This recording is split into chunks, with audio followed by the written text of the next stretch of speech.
Historian zehar orokorrean bi arrazoi nagusi izan dira, jendia migratzera bultzatu dutenak. Batetikan arrazoi ekonomikoak, hau da, egoera ekonomiko txarrak, bultzatu du jendia, bizimodu hobe baten bila jun berri izatea.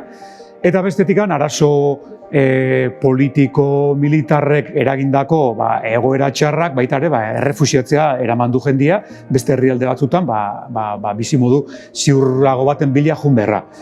19. mendia benetan mende konplikatua izan zen Europa guztian, iraultza piztu zen, iraultza horrek ekarri zuen garai bateko mendetan zehar izan zian egitura ekonomiko eta politikoen haustura, eta haustura horretan jarduera ekonomiko batzuek porrot egin zuten, eta gainetikan gatazkak sortu zian. Euskal Herriari dagokionez gatazka horiek guztiak guda karlistetan bildu zian, eta horren ondorioz, ekonomiaren aldaketaren ondorioz, eta guda horien ondorioz, euskaldun askok bizimodu berri bat bilatu berri izan zuen ozeanoaren beste aldian.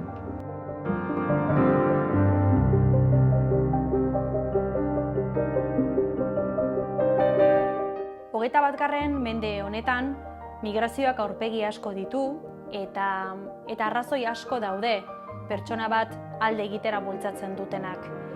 Mediterraneo gurutzatu ostean, adibidez Italiara iristen diren iheslarien artean ikusten duguna da, askok eta askok azken 10 urtetan eztanda egin duten udaberri arabiarren osteko ezegonkortasun politikotik ihes egiten dutela.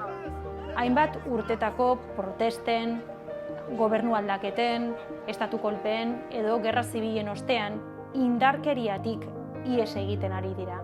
Siriako edo Irakeko errefuxiatuen kasuan urteak eta urteak irauten ari diren gerretatik, baina beste hainbat herrialdeetatik ere, adibidez Eritreako asilo eskatzaileen artean ere, ezegonkortasun politikotik.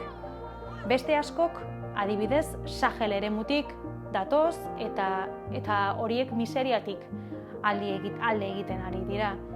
Eta miseria, arrazoi ekonomikoak azken urtetan oso lotuta daude fenomeno batekin, eta hau da aldaketa klimatikoa edo klima larrialdia.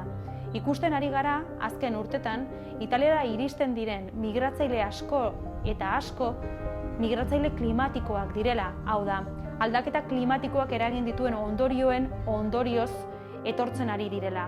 Lehorteak, euri faltak eta horrek guztiak sortu dituen krisi ekonomikoak.